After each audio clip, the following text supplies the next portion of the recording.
Do you hear that? Those were the last words she ever said to me that night, before everything went bad.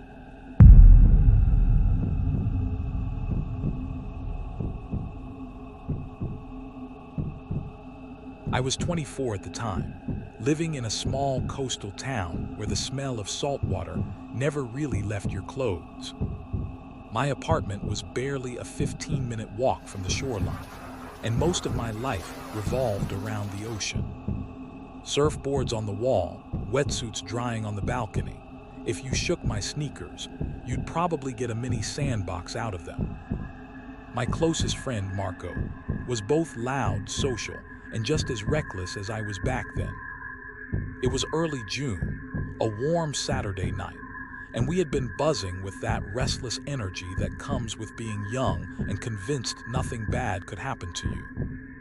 We had made loose plans to meet up with two girls, Amber and Lee, from town. Having chatted online for weeks, tonight seemed perfect for actually hanging out. The plan was simple: drive down to a quieter part of the coast, bring some snacks and drinks, throw a couple of blankets on the sand, and spend the night stargazing. I don't endorse drinking in any way, but back then, I wasn't making the smartest decisions. We picked up the girls a little after 9 p.m. They came out laughing, arm in arm, clearly in high spirits. Marco and I exchanged a glance. It was going to be a fun night. I took the scenic road along the cliffs, the moonlight cutting silver paths across the waves below. The car was filled with music, laughter, and the kind of conversations that bounce between nonsense and deep thoughts about life. The beach we were headed to wasn't the main tourist stretch. You had to drive a gravel path, then walk down a narrow, steep trail through the dunes. Harder to reach, but that meant fewer people and a clearer view of the stars. Exactly what I wanted. When we got there, Marco and Lee wandered off down the shore while Amber and I walked in the opposite direction. The sand was cool under my feet, and the sound of the waves was hypnotic. We spread the blanket, lay back, and just talked for a while, until slowly we both started to drift off. That's when Amber tensed. At first, I thought she'd heard someone coming up behind us, but then she whispered, Do you hear that?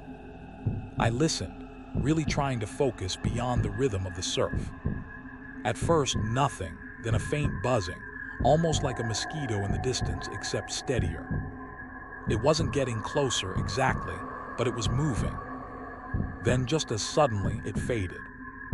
I told her it was probably nothing, trying to keep things light, but she didn't look convinced.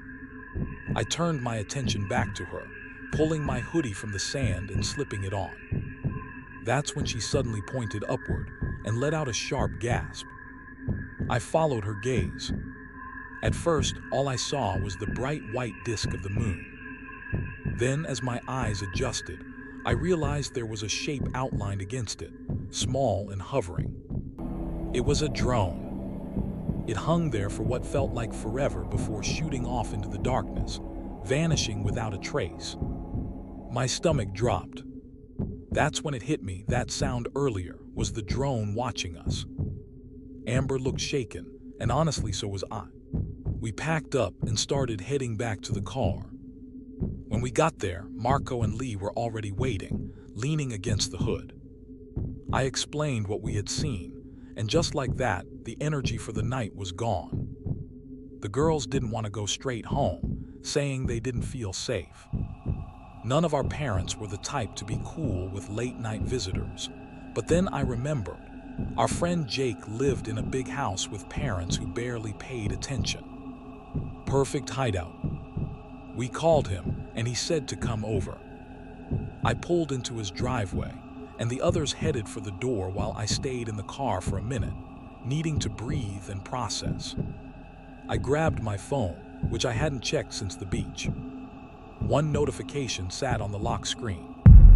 Unknown tracking device detected moving with you. My blood ran cold. I leapt out, scanning every inch of my car. Nothing on the bumpers, nothing under the mats. Finally, I crouched by the driver's side wheel well, and felt something taped to the underside. An AirTag. I ripped it off and smashed it against the pavement, my hands shaking.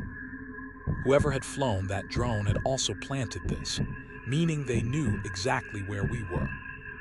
Inside, I showed everyone the pieces. The girls' faces went pale. Jake was furious, realizing their house could have been tracked too. We spent the night in his basement, locking every door.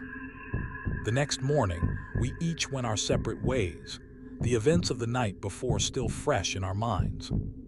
Weeks passed and nothing happened.